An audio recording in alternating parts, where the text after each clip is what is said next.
kambing di sana. Hah? Sapi? Kambing? Iya, sapinya ada 7 dan kambingnya ada banyak, mungkin 10 atau 12 atau berapa ya.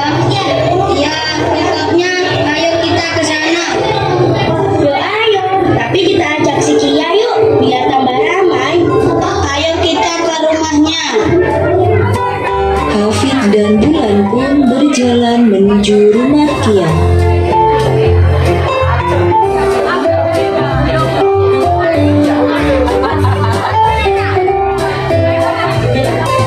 Iya, ayo kita ke depan rumah Bu Novia. Katanya ada banyak sapi dan kambing di sana.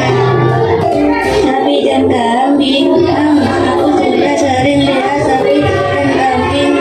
Kakekku di desa juga punya.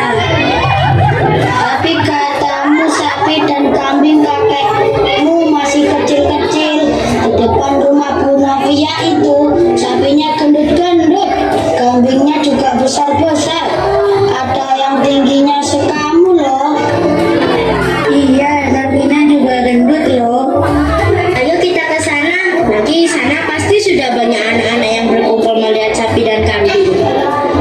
Hafid, Bulan, dan Kia berjalan menuju depan rumah Bu Novia. Di sana sudah banyak sekali teman-teman mereka berkumpul.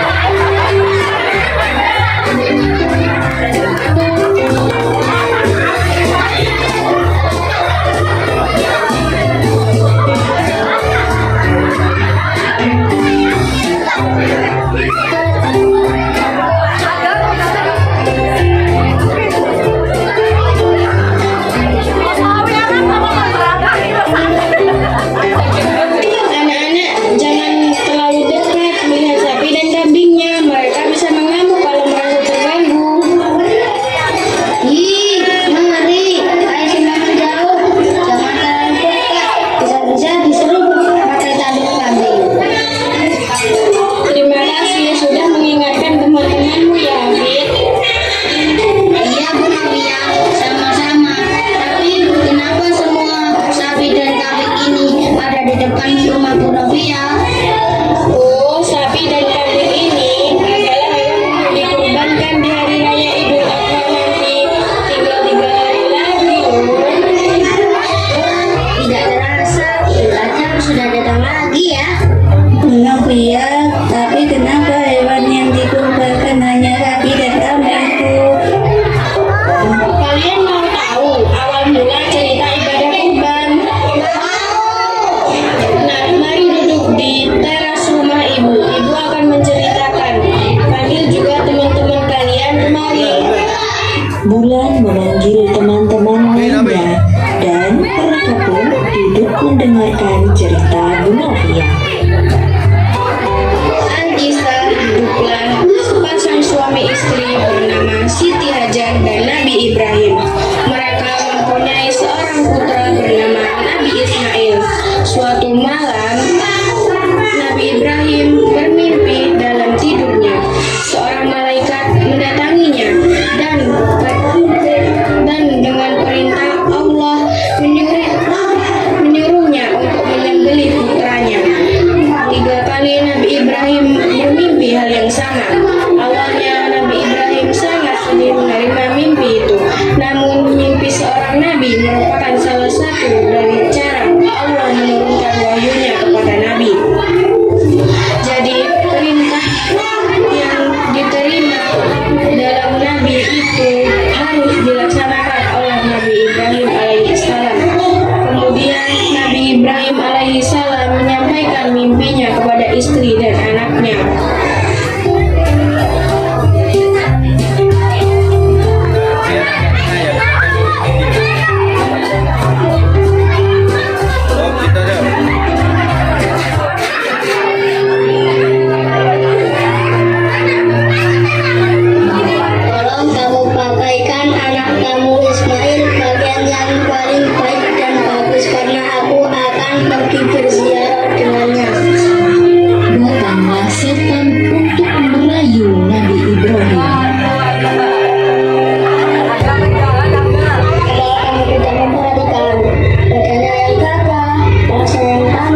akan melenyapkan agamanya. Bagaimana tidak lenyap kalau kau menyembelihnya? Ismail, anak tunggalmu. Ya, tetapi aku telah diperintah oleh Tuhanku untuk menyembelihnya. Kemudian Nabi Ibrahim alaihissalam pergi bersama Ismail dekat dengan kota Mina. Dia juga membawa tali dan pisau yang tajam.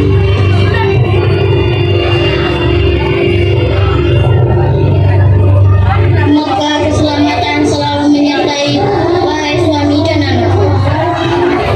Usaha merayu Ibrahim gagal. Setan mencoba merayu Siti Hajar.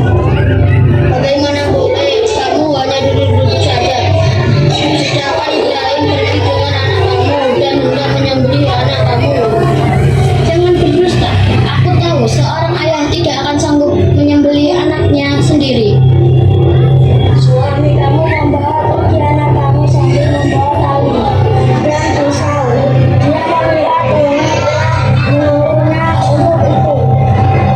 Dia diperintahkan untuk mengerjakan sesuatu yang sia-sia. Tapi jika memang Allah Subhanahu wa Ta'ala telah memerintahkan, karena itu aku sendiri bersedia untuk menurut perintah itu dengan jiwaku, bukan hanya jiwa, malah anakku dikorbankan demi Allah Subhanahu wa Ta'ala. Usaha setan gagal lagi, tetapi setan selalu berusaha dengan mencoba merayu Ismail. Di tengah perjalanan, Hai Ismail, kamu nampak bersenang-senang. Sedangkan saat ini ayah kamu membawa tali dan pisau untuk menyembelih kamu. Jangan berdusta, hai iblis. Mengapa ayahku hendak menyembelihku? Mengira bahwa Tuhannya telah menyuruhnya demikian. Aku memperhatikan dan mentaati perintah Tuhanku. sebelum setan kembali berucap, dilemparkan batu tepat di mata setan. Setan pun menghilang.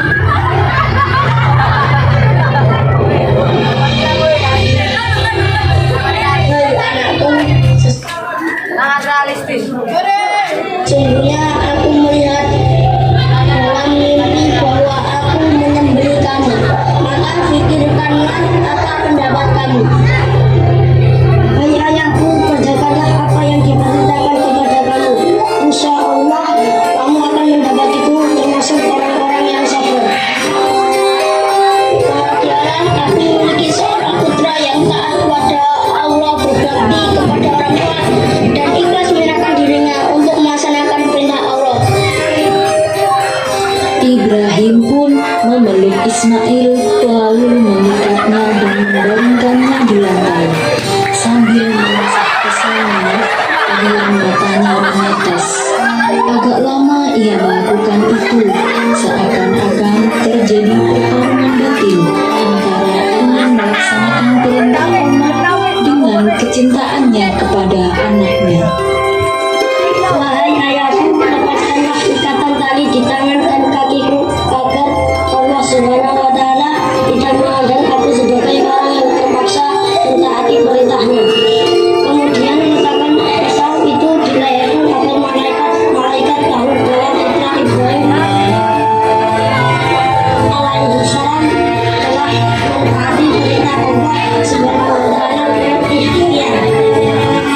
Lalu Nabi Ibrahim pun menelentangkan kedua tangan Ismail dan kedua kakinya yang tanpa ikatan serta memalingkan wajahnya ke tanah, lalu menekankan pisau dengan sekuat tenaganya. Namun dengan izin Allah Subhanahu wa Ta'ala, ternyata pisau itu tidak bisa memotong leher Ismail. Wahai ayahku, kekuatan kamu menjadi lemah karena kamu masih menyimpan cinta kamu padaku. Oleh karena itulah kamu tidak boleh Lalu Nabi Ibrahim alaihissalam memukulkan pisau itu pada batu dan batu itu pecah menjadi dua. Hai pisau, engkau mampu membelah batu itu, tetapi mengapa engkau tidak mau memotong leher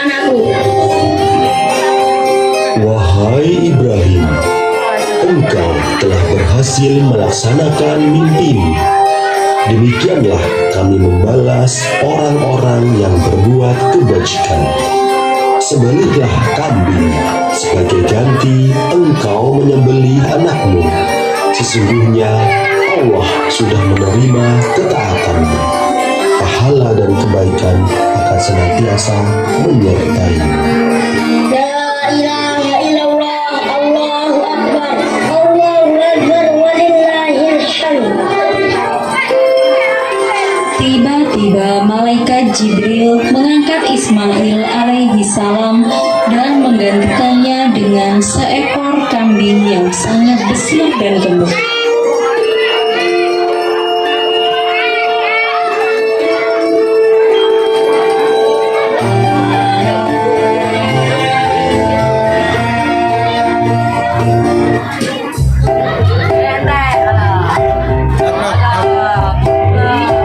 Kemudian sebagai tebusan ganti nyawa Ismail yang telah diselamatkan itu, Allah memerintahkan Nabi Ibrahim menyembelih seekor kambing yang telah disediakan di sampingnya, dan segera dipotong leher kambing itu oleh beliau dengan panah yang tumpul di leher putranya Ismail itu. Dan inilah asal permulaan sunnah berkurban yang dilakukan oleh umat Islam pada tiap hari raya Idul Adha di seluruh pelosok dunia. Wah, ternyata begitu cerita ibadah kurban. Ayo kita beri makan hewan kurbannya supaya jadi gendut-gendut. Ayo. Demikianlah akhir kisah Hunofia bulan